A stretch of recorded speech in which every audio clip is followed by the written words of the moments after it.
Olá, eu sou Fábio Luiz Salgado E eu sou Maria Batista Bezerra Moedo. e esta é a aula número 2 do curso de Introdução à Mentalização Quântica. O assunto de hoje é virtude. O que é uma virtude? A virtude, ela trata de uma qualidade moral particular e ela é uma disposição estável para a prática do bem.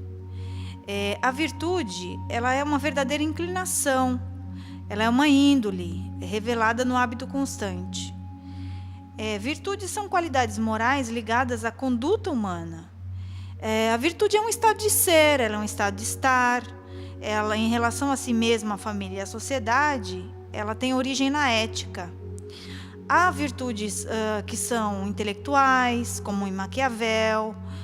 Sócrates alude à virtude ao pensamento racional, e há também as virtudes artísticas.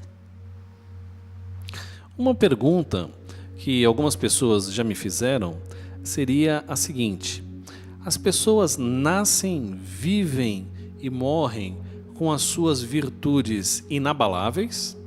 Ou as pessoas aprendem, desenvolvem, ampliam ou até chegam a perder determinadas virtudes durante a sua vida, de acordo com o cotidiano, de acordo com o envolvimento dela dentro da sociedade?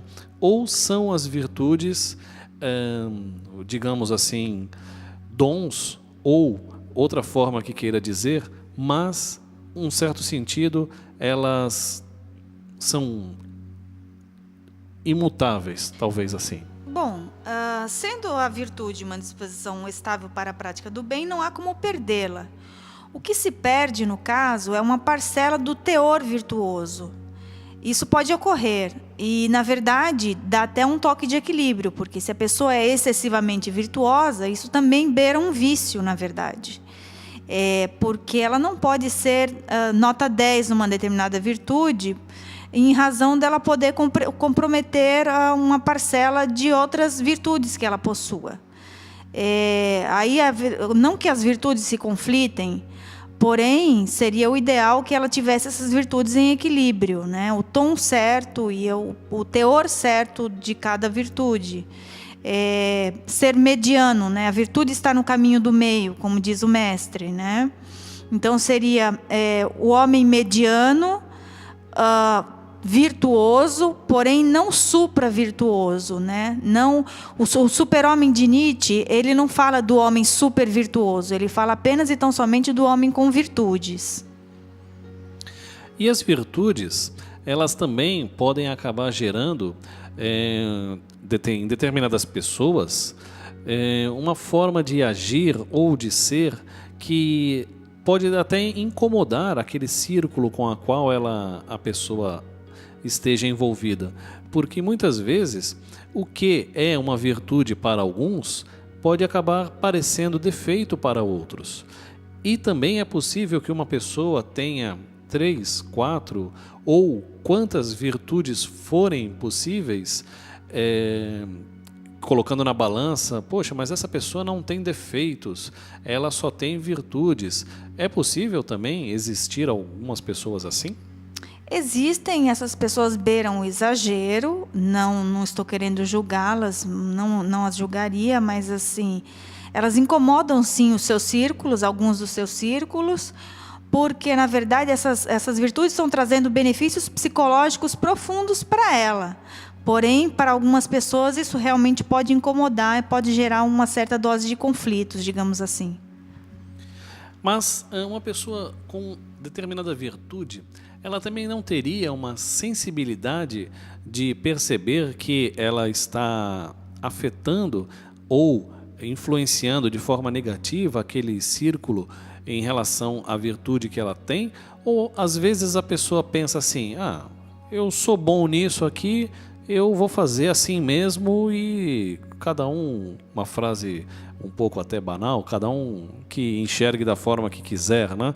Mas como saber quando e como você poderia utilizar as suas virtudes? As virtudes também poderiam ser enxergadas como determinadas cartas na manga durante o jogo, durante o teatro da vida? As virtudes, na verdade, elas se prestam a alcançar o patamar de aproximar uma pessoa de um certo grau de santidade, se formos falar num sentido religioso. Porém, todavia, uma pessoa excessivamente compassiva, por exemplo, ela pode ter um grau de passividade tão agudo que ela tenha problemas de manifestações com relação à ação, as ações que ela deve empreender ao longo da sua vida, né? Porque a gente está aqui num mundo que exige que empreendamos ações, e essas ações podem ser, inclusive, comprometidas por um excesso de uma virtude que gere um vício em decorrência dessa virtude, como é o caso da compaixão excessiva, que pode gerar um grau de passividade excessiva também, né? Aí seria uma virtude que está gerando um vício, na verdade. Parece paradoxal isso, no entanto, é verdadeiro nas atuações humanas, né? Porque, embora a virtude traga benefícios secundários na prática de determinadas virtudes, pode trazer também um malefício secundário. Isso pode acontecer. Na aula anterior, nós conversamos e deixamos como exercício para cada um dos alunos que eles desenvolvessem as suas missões de vida. Para que o aluno consiga desenvolver a sua missão de vida, ele também precisaria saber e conhecer a fundo quais são as suas virtudes?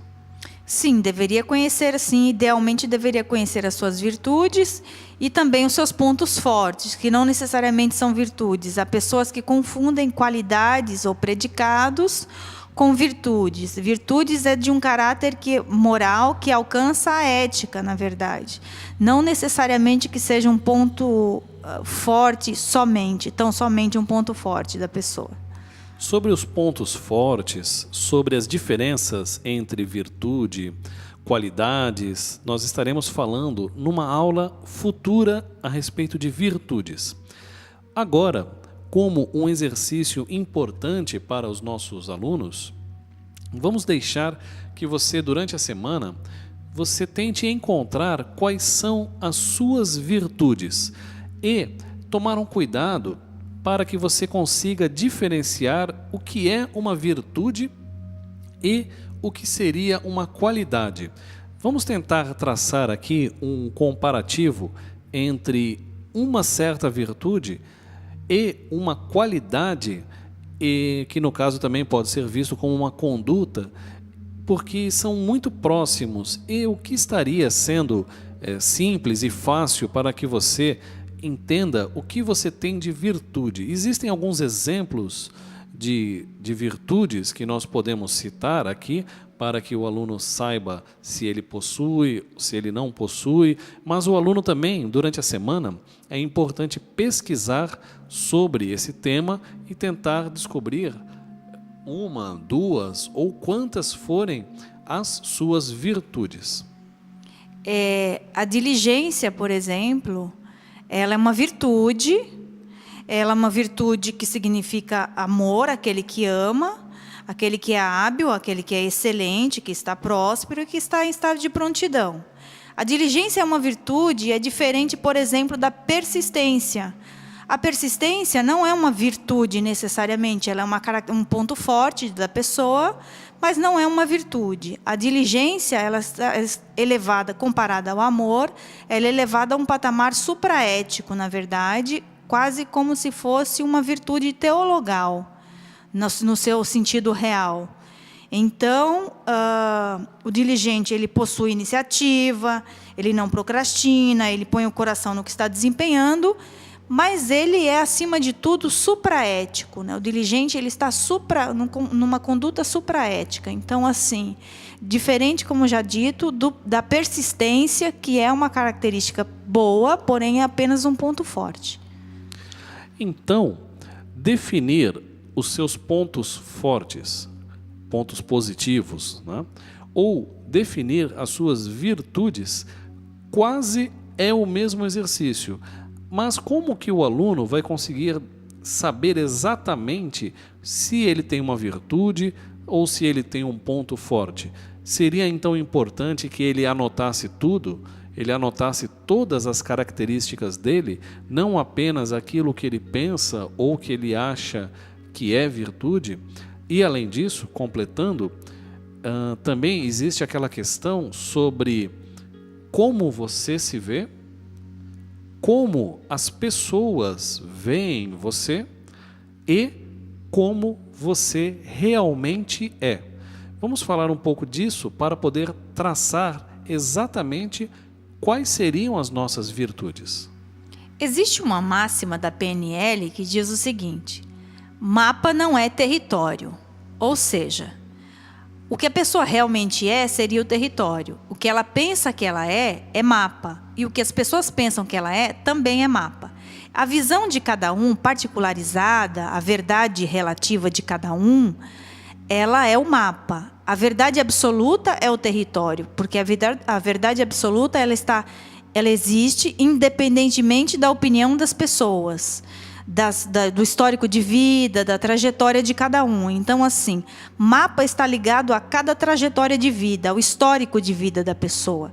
E território são os acontecimentos fáticos que, independentemente de interpretação, eles são o que são. E além disso, desses mapas, desses territórios, no percurso da vida, dentro do mapa, a pessoa poderia ter uma virtude e ela sempre agiu com aquela virtude, mas no dia a dia, com as pessoas que ela se encontrou e ela acabou perdendo ou diminuindo, ou aquela virtude foi trocada por outra, talvez uma não virtude, ou isso é algo impossível de acontecer? Olha, não é impossível de acontecer, porém é bastante difícil, na verdade, porque as pessoas estão sempre evoluindo num certo sentido ou estagnadas.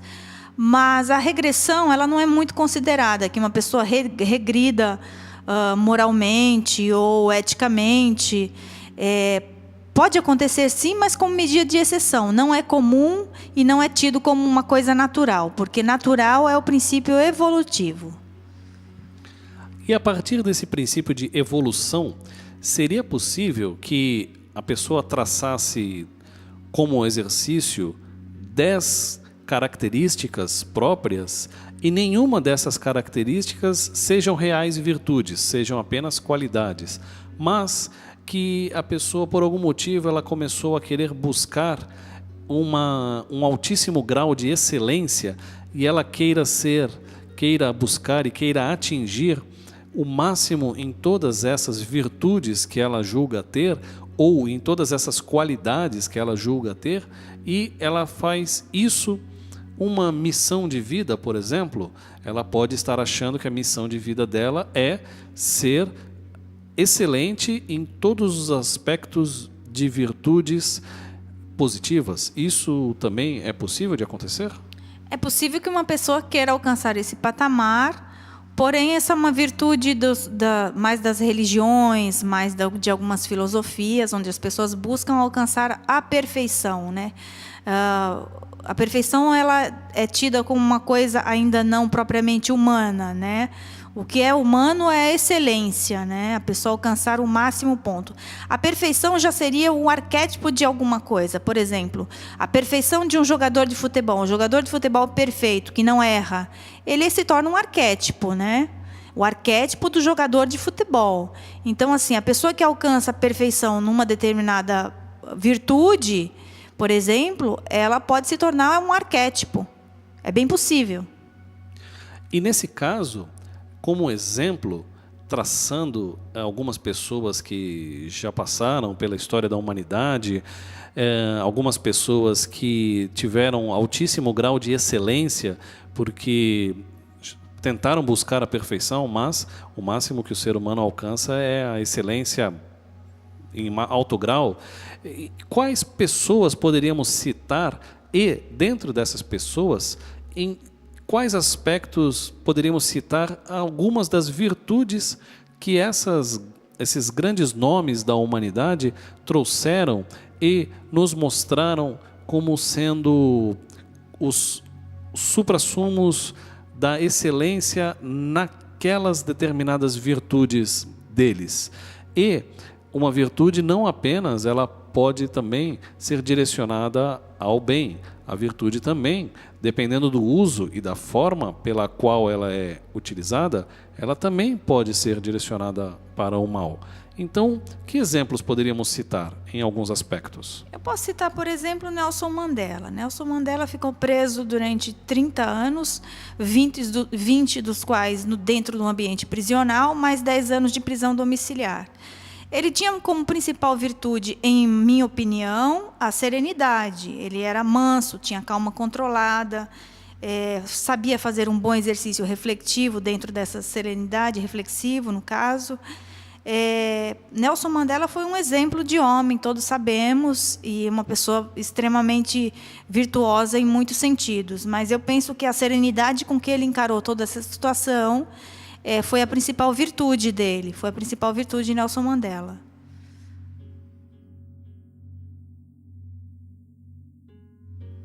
Perfeitamente. Nelson Mandela realmente foi um grande homem e um grande exemplo de virtude. Bom, sobre virtudes, nós estamos encerrando por aqui. É a aula número 2 do nosso curso de Introdução à Mentalização Quântica.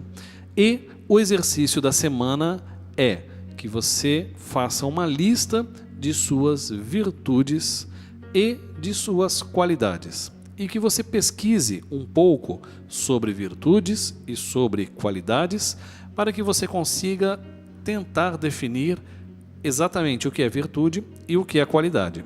E, como todo exercício, assim que ele estiver pronto, nos envie no nosso e-mail para que a gente consiga continuar esse assunto através do retorno pelo e-mail. Eu sou Fábio Luiz Salgado. Eu sou Maria Batista Bezerra Moedo. E esta foi a aula número 2 de curso de Introdução à Mentalização Quântica. Muito obrigado. Muito obrigada.